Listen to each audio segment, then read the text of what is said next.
That's easy. I can always draw it to an artery. I'll do an artery first. The inside is lined by simple squamous elastic membrane on the outside. And that is called the tunica. Tunica means layer, intima, internal. Okay. So that's your lining. It's simple squamous epithelium, which we call endothelium, and it has a little bit of elastic tissue and a little bit of connective tissue. Don't worry about it. Okay? And then I will show you the next layer, which is very thick in arteries.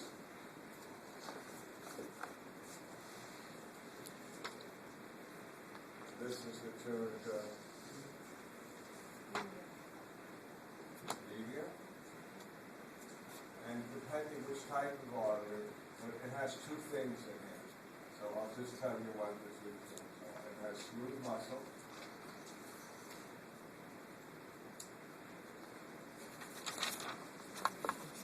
And it has lots of elastic.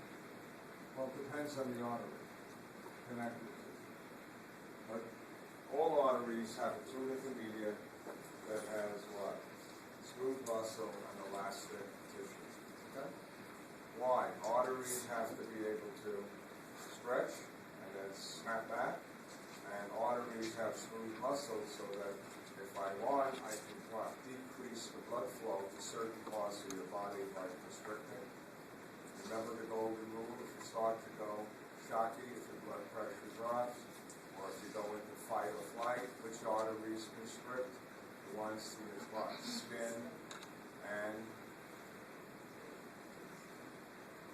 boy, you got to know this. You know, I'm going to ask it on the exam one way or another. Skin and abdominal viscera. If you have to get your blood pressure up, that's where you constrict arteries. Skin and abdominal viscera. All arteries have muscle because, look, you're sitting on your butt right now.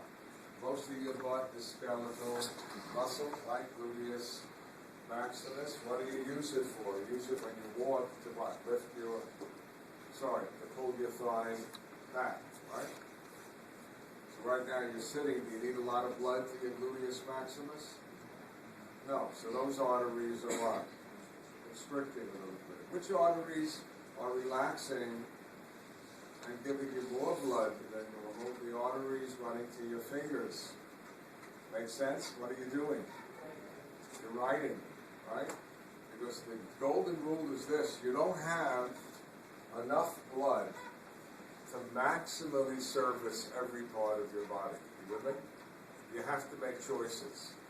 Like after a meal, where is most of your blood going? GI tract. Less blood where? To your skeletal muscles, right?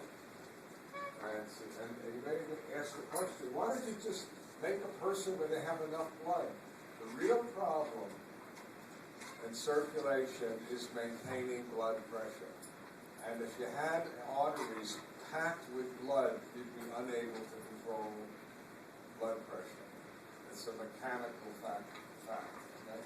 So I'm sorry you don't have, at any given time, you have 5 liters, 5,000 milliliters of blood in your body. You know how much is in capillaries at any given time? About 600 milliliters.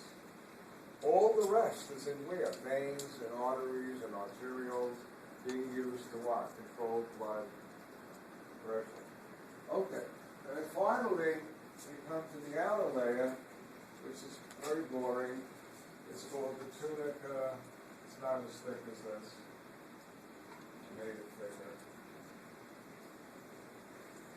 Tunica externa, and that's made up mostly of elastic and collagen fibers. It's just a tough outer layer, nothing to worry about. So when you ask what the function of an artery is, there are 2 things you got to keep in mind. contractility, the ability to contract and reduce blood flow, or I shouldn't say only to reduce blood flow, if enough arteries contract, your blood pressure will go up, because you're forcing blood into what? A smaller volume. Okay? And the other one is elasticity.